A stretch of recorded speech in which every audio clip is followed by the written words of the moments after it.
Assalamualaikum warahmatullahi wabarakatuh. Alhamdulillahirabbil alamin. Wassalatu wassalamu ala asyrafil mursalin wa ala alihi wa sahbihi ajmain. Alhamdulillah, pada hari ini pelajar-pelajar bersama saya Ustaz Muhammad Azhar bin Muhammad Zain dalam program Kelantan Ikhlas.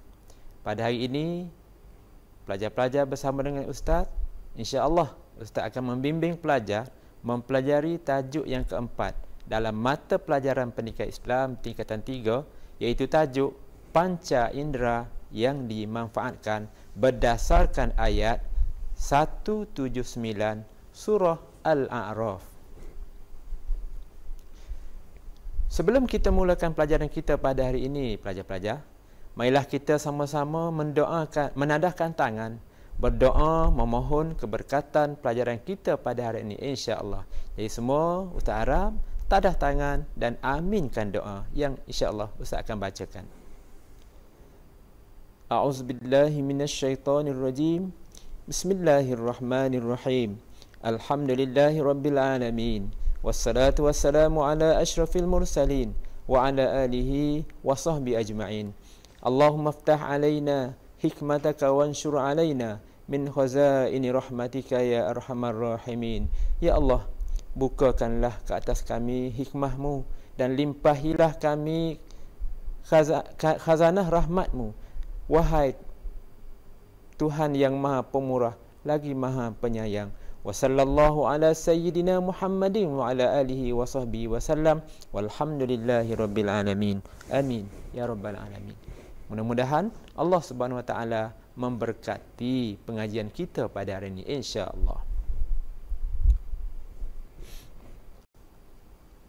Agar pelajaran kita pada hari ini lebih berfokus, suka Ustaz peringatkan tentang objektif pelajaran kita pada hari ini. Pelajar-pelajar sekian ya. Baik, objektif pelajaran kita nanti yang pertama, pelajar dapat membaca ayat 179 daripada surah Al-A'raf dengan betul, lancar dan bertajwid. Objektif yang kedua, pelajar dapat menyatakan terjemahan ayat dengan betul.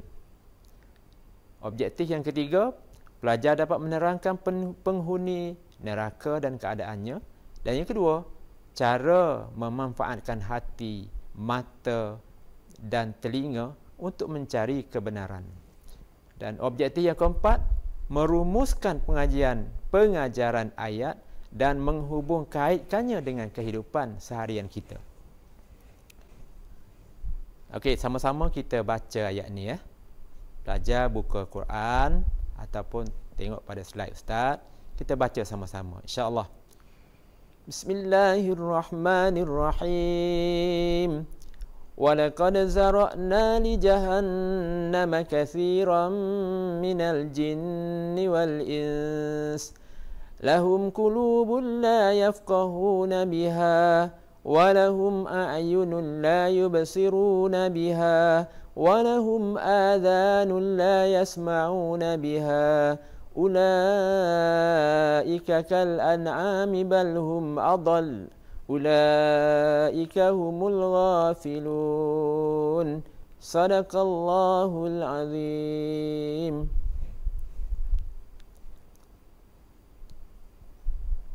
Okey, saya harap pelajar-pelajar boleh teruskan membaca ayat-ayat ini, sama ada membacanya bersama dengan ibu bapa ataupun kalau di sekolah merujuk ustaz atau ustazah masing-masing untuk membaca ayat ini dengan betul dan sempurna. Insya-Allah kalau pelajar rajin membaca ayat-ayat ini, insya-Allah Allah akan beri kelancaran kepada pelajar-pelajar membaca ayat ini. Pelajar jangan lupa sebenarnya apabila kita banyak membaca Al-Quran, insya-Allah hidup kita akan diberkati oleh Allah Subhanahu Wa Taala. Untuk itu teruskan membaca dan selepas ini tasmi' dengan guru masing-masing, kerana ayat ini termasuk di dalam ayat-ayat yang kita akan uji dalam PBD, ya, itulah pentaksiran bilik darjah.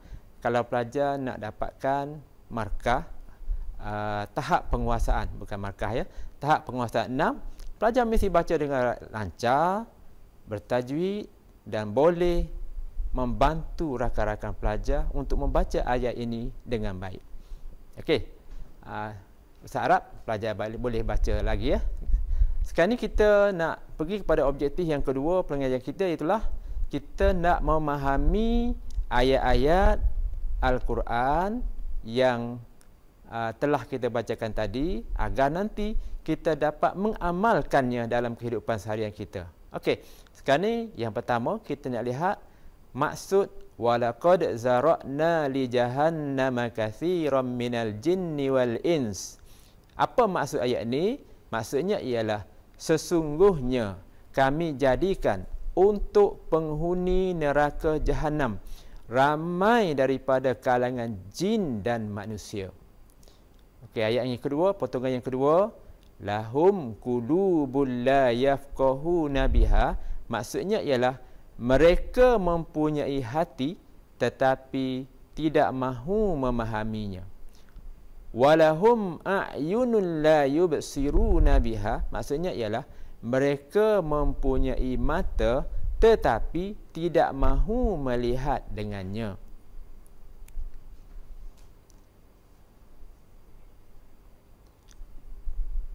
Potongan yang keempat, walahum azanun la yasma'una biha, mereka mempunyai telinga tetapi tidak mahu mendengar dengannya.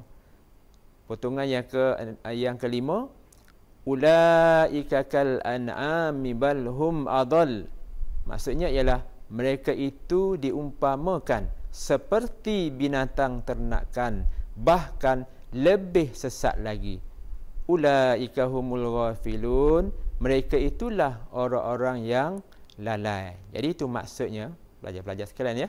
Jadi pelajar dikehendaki baca lagi ayat dan terjemahan ini supaya nanti dalam peperiksaan pelajar boleh menjawabnya dengan betul.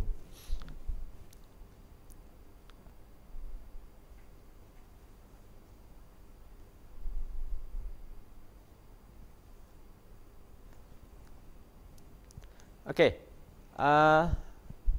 Kita terus pada objektif kita yang ketiga, iaitu untuk memahami ayat Al-Quran ini ya.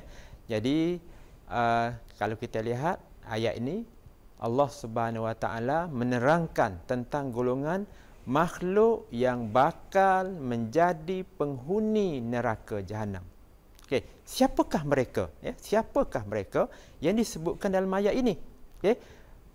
Jadi menurut Al-Imam Ibn Katsir, Allah Subhanahu Wa Taala menciptakan neraka jahanam, menciptakan neraka dan menjadikan sebahagian besar penghuninya daripada kalangan jin dan manusia. Kenapa ya? Kenapa di kalangan jin Allah sebut dalam ayat ni jin dahulu kemudian baru manusia?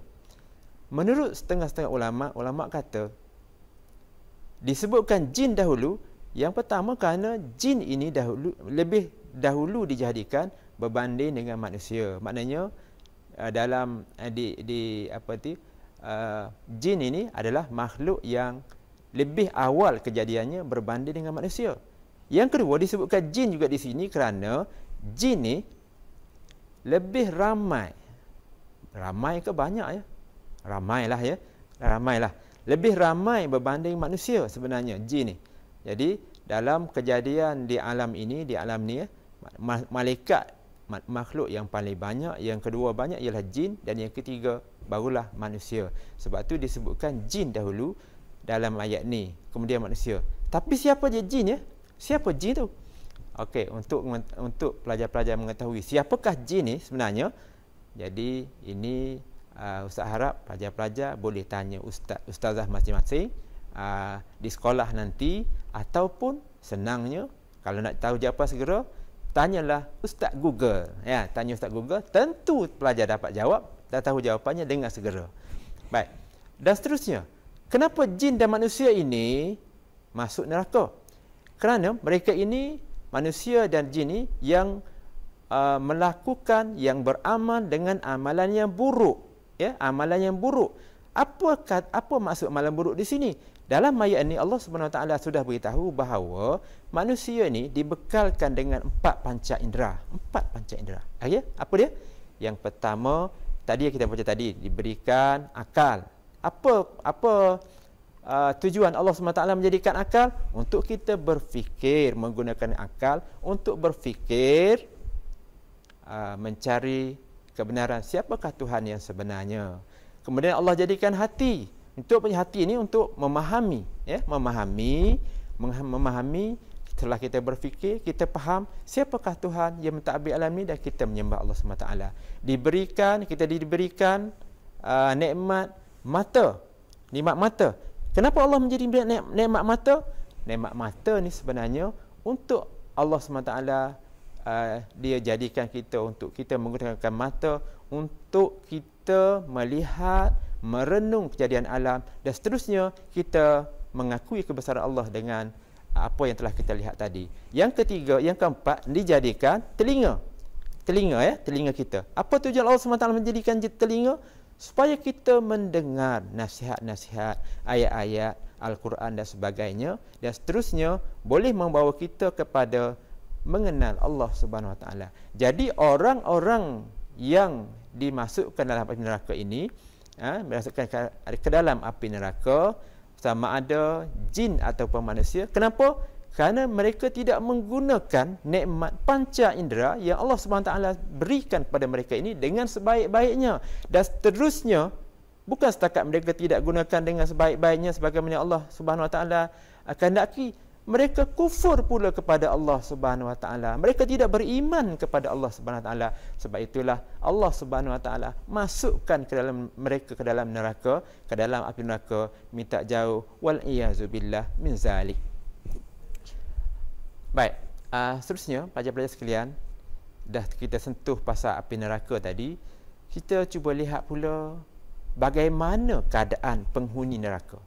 Bagaimana keadaan penghuni neraka yang disebutkan banyak dalam Al-Quran, banyak dalam hadis tentang keadaan-keadaan mereka ni. Memang bila disebutkan neraka, suatu tempat yang sangat azab, yang azabnya kita tidak pernah melihat di atas muka bumi ini. Memang disebutkan dalam Al-Quran dan hadis, azabnya tidak tertanggung oleh orang yang berada dalamnya. Tapi dalam silibus kita, sukatan pelajaran kita, disebutkan dalam buku teks kita, ini pun sebenarnya merujuk kepada Quran dan hadis. Baik, keadaan penghuni neraka ni kita tengok sini untuk tujuan ini, kita belajar ni untuk tujuan untuk kita menjawab soalan periksa lah, ya. Kalau ada soalan periksa keadaan penghuni neraka, inilah antara jawapannya, iaitulah mereka akan diseret beramai-ramai dalam keadaan tertiarap di atas mukanya. Bayangkan, kita diheret oleh para malaikat di atas muka. Oh, sakitnya. Alangkah sakitnya kalau sekiranya kita apabila diheret di atas muka, diseret di atas muka, bagaimana keadaan kita akan melecur, akan cedera dan sebagainya. Dan sebenarnya pelajar, dalam neraka ni bukan setakat melecur, bukan setakat cedera, tapi dalam keadaan di sana terlalu panas yang tidak tertanggung, seksa yang sangat-sangat azab semasa berada dalam neraka. Itu yang pertama. Yang kedua, penghuni neraka memohon agar dihidupkan semula kerana tidak tertanggung dengan azab. Banyak ayat Quran. Ustaz tengok ayat-ayat Quran yang menyebut tentang orang-orang yang berada dalam api neraka ni memohon. Pertama sekali mereka akan memohon kepada malaikat. Ya, malaikat menjaga neraka. Ingat tak pelajar apa nama malaikat menjaga neraka? Okey, malaikat Zabaniyah. Mereka memohon kepada malaikat Zabaniyah, tolong ringankan kami azab kami. Mereka memohon supaya diringankan azab. Tapi malaikat Zabaniyah ni adalah malaikat Allah SWT ni, dia akan tetap menjalankan tugas dia, tugas sebagaimana yang diarahkan oleh Allah SWT. Jadi malaikat kata, kalau nak ringankan azab, mintalah kepada Allah SWT. Minta kepada Allah, minta sendiri kepada Allah. Jadi akhirnya mereka ini memohon kepada Allah SWT, ya Allah, kembalikanlah, hidupkanlah kami, hantar kami semula ke dunia, nescaya kami akan beramal, dan selepas ini kami tidak akan lagi buat salah kepadamu, ya Allah. Tapi apa Allah SWT kata? Peluang itu sudah berakhir. Sekarang ni masa untuk menerima balasan terhadap apa yang telah kamu kerjakan semasa di atas muka bumi ini dulu. Jadi sekarang ni mereka tetap dalam neraka. Dan yang ketiga, orang-orang yang menyeleweng daripada jalan yang benar menjadi bahan bakar api neraka Jahannam. Ya, mereka yang menyeleweng daripada jalan yang benar. Jalan yang benar ni mana? Jalan Islam lah. Inna dina indallahil Islam. Sesungguhnya agama yang diredai, cara hidup yang diredai oleh Allah SWT ialah agama Islam. Jadi orang yang menyeleweng daripada jalan Islam, maka mereka ini akan menjadi bahan bakar dalam api neraka. Yang keempat, keadaan yang keempat, muka penghuni neraka hitam legam akibat pendustaan terhadap Allah SWT. Orang yang berada neraka ni, muka mereka hitam legam. Memanglah kan, kalau kita biasa terlibat, biasa kita buat barbecue kan, barbecue. Kita biasa dengan barbecue. Apabila kita bakar ayam barbecue tu terlebih bakar, apa jadi pada ayam tu? Sentuhlah hangus, hitam legam. Kita pun tak lalu nak makan. Ni apatah lagi orang yang berada dalam api neraka Jahannam, yang mana bakaran api itu, suhu api itu adalah terlalu panas, yang panasnya beribu-ribu darjah Celsius. Jadi sudah tentulah bukan setakat mukanya sahaja yang bukan setakat muka sahaja yang jadi hitam, tubuh badan pun mesti akan jadi hitam juga. Yang kelima, orang-orang munafik dan orang-orang kafir kekal dalam neraka. Ustaz rujuk dalam Quran, sebenarnya banyak ayat yang memberitahu bahawa orang-orang kafir ni tetap kekal dalam neraka. Kalau tak silap, ada 25 ayat Quran dalam situasi yang berbeza, dalam surah yang berbeza, yang menyebutkan tentang orang munafik dan orang kafir kekal dalam neraka. Neraka Jahannam. Wal-iyazubillah dah kita ya. Baik. Sekarang ni pelajar-pelajar sudah didedahkan dengan sedikit sebanyak tentang keadaan azab dalam api neraka. Jadi marilah kita sama-sama berdoa kepada Allah SWT. Apakah doa ni? Doa agar kita dijauhkan daripada azab api neraka. Bacalah sentiasa doa ni. Apa bunyi doa ni? Tengoklah buku teks pun ada lah ya. Rujuk buku teks nanti ada. Tapi apa ada sahaja tanpa kita baca tak ada faedah. Sekarang ni kita baca, hafal, baca dan baca sentiasa dalam kehidupan seharian kita. Baik, apa bunyinya? Kita baca sama-sama. Bismillahirrahmanirrahim. Allahumma inni a'udzubika min azabil qabri wa azabin nar. Okey, sekali lagi ya. Allahumma inni a'udzubika min azabil qabri wa azabin nar. Apa maknanya? Ya Allah, sesungguhnya aku mohon perlindungan-Mu daripada azab kubur dan azab neraka. Mudah-mudahan Allah terima permohonan kita. Amin. Okey. Seterusnya pelajar-pelajar sekalian, kita nak memahami objektif kita yang ketiga. Kita nak memahami penggunaan sebenar, penggunaan sebenar panca indera yang Allah SWT berikan pada kita tadi ya. Jadi Allah SWT berikan panca indera kepada kita, empat panca indera. Apa tadi? Ingat lagi tak? 4 panca indera yang Allah SWT berikan. Yang pertama, Allah SWT berikan akal kepada kita. Yang kedua, Allah SWT berikan hati. Yang ketiga, Allah SWT berikan mata. Yang keempat, Allah SWT berikan telinga. Baik. Keempat-empat panca indera yang Allah SWT berikan ini, kalau kita gunakan dengan sebaik-baiknya, insya-Allah kita akan dapat masuk syurga. Okey. Sekiranya kita tak gunakan dengan sebaik-baiknya, wal iyazubillah, Allah dah beritahu tadi dalam ayat ni, walaqad zara'na li jahannam. Awal lagi Allah dah bagi tahu kepada kita, dia sudah sediakan neraka Jahannam untuk orang yang tidak gunakan akal fikiran dengan panca indera ini dengan sebaik-baiknya. Baik. Sekarang ni pelajar-pelajar sekalian, bagaimana cara kita nak memanfaatkan panca indera yang kita dapat ni? Yang pertama, kita gunakan panca indera ni untuk melakukan amar ma'ruf. Apa makna? Apa dia amar ma'ruf? Senang cerita, amar ma'ruf ni suruh orang buat baik. Itu jelah ya. Senang ceritanya suruh orang buat baik. Baik. Apa yang perlu kita buat? Antaranya banyak sebenarnya ya dalam buku teks ini. Yang pertama, kita memahami ayat Al-Quran dan hadis-hadis Nabi. Kita menggunakan apa ni? Kalau memahami ayat Al-Quran dan hadis Nabi ni, kita menggunakan apa sebenarnya? Okey, ini kalau bila sebut memahami, maknanya kita menggunakan hati. Kita menggunakan hati untuk memahami ayat Quran. Tengok, baca Quran. Sekarang ni kita belajar Quran. Kita belajar Quran, kita baca Quran, kita faham ayat Quran dan cuba kita fahami apakah perintah Allah, larangan Allah yang terdapat dalam ayat ni. Begitu juga hadis-hadis Nabi. Kita tengok hadis Nabi, baca hadis Nabi, kita tengok apa yang Nabi suruh, apa yang Nabi larang. Itu yang pertama gunakan hati kita. Yang kedua, mata melihat segala ciptaan Allah. Mata yang Allah SWT beri kepada kita ni, gunakan nikmat mata yang Allah bagi ni pada kita untuk melihat segala ciptaan Allah Subhanahu Wa Taala yang ada di sekeliling kita, sama ada dekat, sama ada yang ada di daratan, sama ada yang ada di lautan, sama ada yang ada di angkasa raya. Kita lihat, kita gunakan mata kita ni. Kita bukan setakat melihat keindahan, kecantikan, tapi kita lihat dan kita kaitkan dengan kecantikan, keindahan ini dengan kebesaran Allah Subhanahu Wa Taala. Kata kalau kita lihat kepada bulan, bintang, bulan bulan, kalau kita lihat di bulan di angkasa pada malam purnama, malam bulan purnama, kita biasanya kita hanya ambil gambar, tapi masa tu kita tengok alangkah indahnya bulan ini, bulan yang dijadikan oleh Allah SWT ini, cantiknya, indahnya malam apabila ada malam bulan purnama ni. Kita kaitkan dengan Allah Subhanahu Wa Taala. Baik. Okey, yang ketiga, mengambil iktibar daripada tanda-tanda kebesaran Allah Subhanahu Wa Taala.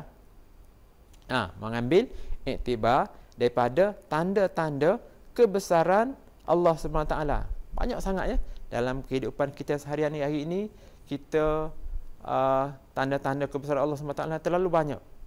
Dari segi kejadian yang ada di angkasa raya dan sebagainya, memang terlalu banyak kejadian yang menunjukkan tentang kebesaran Allah SWT, maka kita ambil iktibarlah dengan benda ni. Yang keempat, telinga mendengar ayat, hadis dan zikir-zikir. Okay. Kita gunakan telinga yang Allah bagi kepada kita ni. Gunakan telinga. Jangan salah guna telinga. Gunakan telinga. Yang penting sekarang ni, kita dengar ayat-ayat Al-Quran, ayat-ayat Allah SWT, hadis-hadis Nabi, dengar zikir-zikir, nasihat-nasihat yang berguna. Jangan guna telinga semata-mata setiap hari. Sekarang ni, hari ni remaja, pelajar hari ni banyak sangat guna telinga untuk mendengar muzik-muzik yang melalaikan, mendengar lagu-lagu yang melalaikan. Kalau boleh kurangkanlah menggunakan telinga ni untuk mendengar muzik, lagu dan sebagainya. Banyakkan mendengar Al-Quran, banyakkan mendengar zikir-zikir kepada Allah SWT. InsyaAllah kita akan selamat. Baik. Seterusnya, cara menggunakan panca indera kita untuk mencari kebenaran, menggunakan dengan kita mencegah kemungkaran. Mencegah kemungkaran yang berlaku dalam masyarakat. Baik. Apa perlu kita buat? Yang pertama, membetulkan salah faham terhadap kandungan Al-Quran dan hadis. Okay? Sekarang ni ramai orang dia salah faham. Kadang-kadang dia baca Quran, dia baca hadis, dia baca terjemahan Quran, dia baca terjemahan hadis, dia faham ikut fahaman dia. Dia tidak merujuk kepada orang-orang yang lebih pakar, lebih tahu, dan dia amalkan benda ni yang dia faham. Jangan sekarang ni kita cuba betulkan salah faham yang ada dalam masyarakat. Banyak dalam masyarakat salah faham terhadap Quran.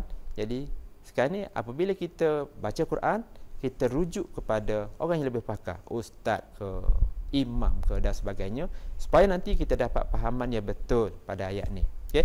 Yang kedua, berusaha menyedarkan manusia supaya tidak lalai merenung tanda-tanda kebesaran Allah SWT. Okey, kita gunakan akal kita, kita usahakan untuk menyedarkan macam mana kita nak sedarkan orang yang ada sekeliling kita supaya mereka ni sentiasa beriman kepada Allah SWT dengan melihat tanda-tanda kebesaran Allah yang ada di sekeliling. Baik. Yang ketiga, berusaha menjauhkan diri daripada melihat perkara-perkara yang haram. Apa ni? Mata ya, mata. Mata cuba usahakan supaya menjauhkan diri daripada melihat perkara yang haram. Hari inilah memang dunia tanpa sempadan hari ini. Kita lihat apa sahaja boleh kita dapati dalam handphone kita, dalam komputer kita. Ini semua kalau tidak ada iman, kita boleh lihat macam-macam. Okay? Sebab itu ingatlah dalam kehidupan seharian kita ingat sebenarnya kita ada dua malaikat, kiraman katibin. Malaikat kanan menulis kebaikan, malaikat belah kiri menulis kejahatan. Kalau kita ingat ini, insya-Allah kita tidak akan buat yang perkara yang tidak baik. Okey, dan yang keempat, untuk mencegah kemungkaran ini kita menggunakan akal, berusaha mengelakkan diri daripada mendengar perkara-perkara yang negatif. Ya, perkara yang negatif. Apa ya contoh perkara negatif? Banyak ya dalam masyarakat kita. Senang ceritanya, kalau kita lihat yang sentiasa kita buat negatif ni, biasanya kita mengumpat tentang orang lain, cerita pasal orang lain, mengumpat pada orang lain. Jadi tinggalkan benda ni, insya-Allah kita, kalau kita tinggalkan, insya-Allah kita sebenarnya boleh menggunakan panca indera kita dengan sebaik-baik. Okey. Seterusnya rasanya kita pergi pada pengajaran ayat lah ya.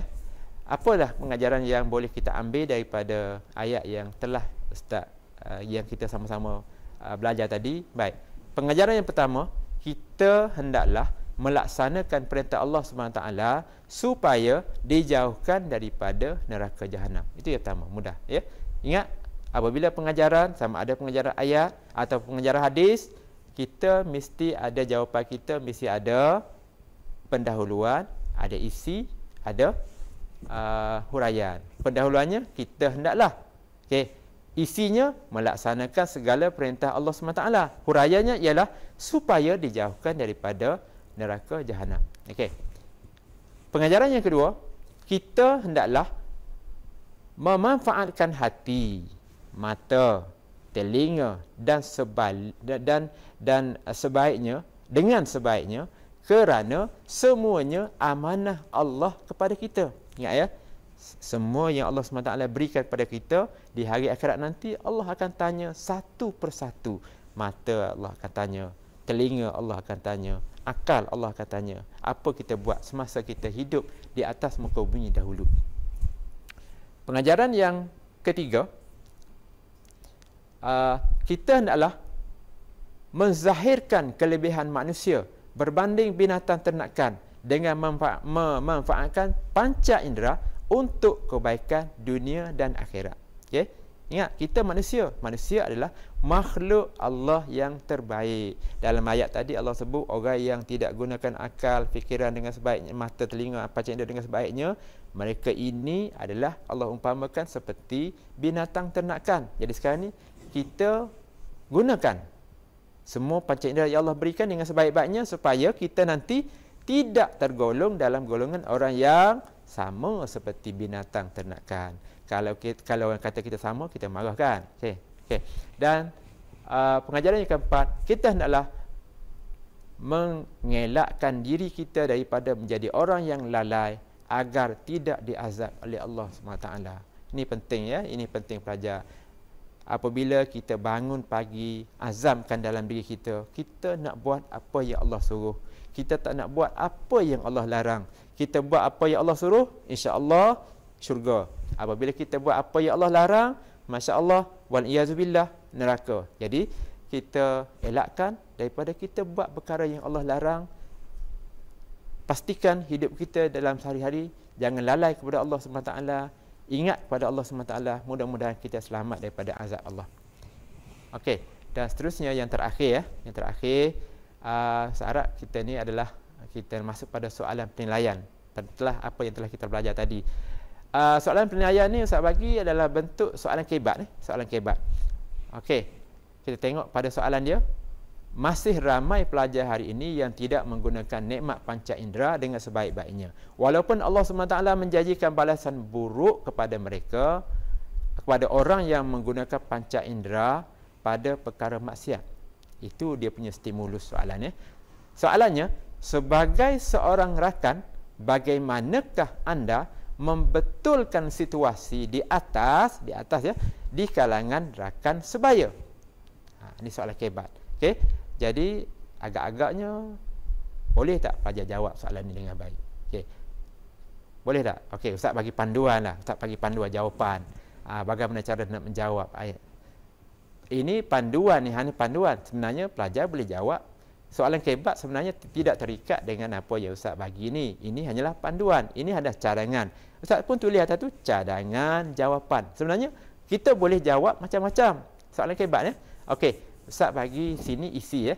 Saya akan menasihati mereka. Okey. Saya akan, soalan tanya apa yang perlu kita buat tadi. Jadi jawapan kita, saya akan menasihati mereka. Okey. Menasihati itu kita katakan sebagai isi ya, sebagai isi. Baik. Agar agar sentiasa menggunakan nikmat panca indera dengan sebaik-baiknya. Okey, menasihati rakan tadi agar menggunakan nikmat panca indera dengan sebaik-baiknya. Okey. Ini daripada agar sampai dengan sebaik-baiknya, ini termasuk dalam dia panggil huraian. Ya, sekarang ni dalam skema pemakahan sekarang ni dia panggil huraian. Kalau dulu-dulu PMA dulu kita panggil PT3 sebelum ni kita panggil huraian ringkas. Jadi sekarang ni huraian saja ya. Dengan sebaik-baiknya. Baik. Seperti menggunakan akal untuk berfikir tentang kekuasaan Allah SWT. Okey, seperti menggunakan akal untuk berfikir tentang kekuasaan Allah SWT. Yang biru tu ya. Ini yang warna biru ni, yang warna biru ni kan, yang warna biru ni dia masuk dalam kita panggil huraian lengkap. Tapi dah sekarang ni kita panggil huraian. Okey. Huraian lengkap ni kita boleh ceritakan tentang contoh contoh ataupun kesan ataupun akibat pada perkara ni. Jadi ini terbagi contoh seperti contoh yang lengkap seperti menggunakan akal untuk berfikir tentang kekuasaan Allah SWT. Okey. Dan akhir sekali penutup. Kesimpulannya, nasihat itu nanti akan menjadikan mereka sentiasa berhati-hati dalam tindakan dan terhindar daripada melakukan dosa. Okey. Yang kesimpulan ni yang penting ya. Kesimpulan ni ingat, sekarang ni kesimpulan ni kita boleh guna sama ada kita guna perkataan kesimpulannya ataupun kita guna perkataan tuntasnya, macam-macam. Okey.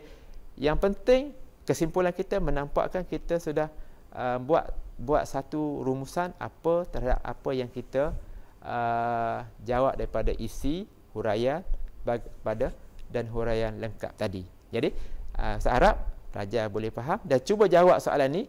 Cuba jawab soalan yang sama ni sekarang ni cuba jawab dalam ayat pelajar sendiri, dalam gaya bahasa pelajar sendiri. Ini yang Ustaz bagi sebab banyak lagi boleh kita buat jawapan bagi soalan ni. Sebenarnya ini contoh supaya pelajar senang menjawab nanti. Jadi saya rasa pelajar-pelajar sudah fahamlah semua yang telah Ustaz sampaikan dalam pelajaran kita hari ini. Diharapkan nanti pelajar-pelajar dapat terus mengulang kaji, membaca buku teks, mengulang kaji pelajaran, banyak bertanya guru, ustaz-ustazah. Mudah-mudahan pelajar akan diberikan rahmat oleh Allah SWT dalam bentuk memahami pelajaran yang diajar dengan sempurna, insya-Allah. Jadi sekian itu saja hari ini. Diharap semuanya bermanfaat kepada pelajar. Sekian, wassalamualaikum warahmatullahi wabarakatuh.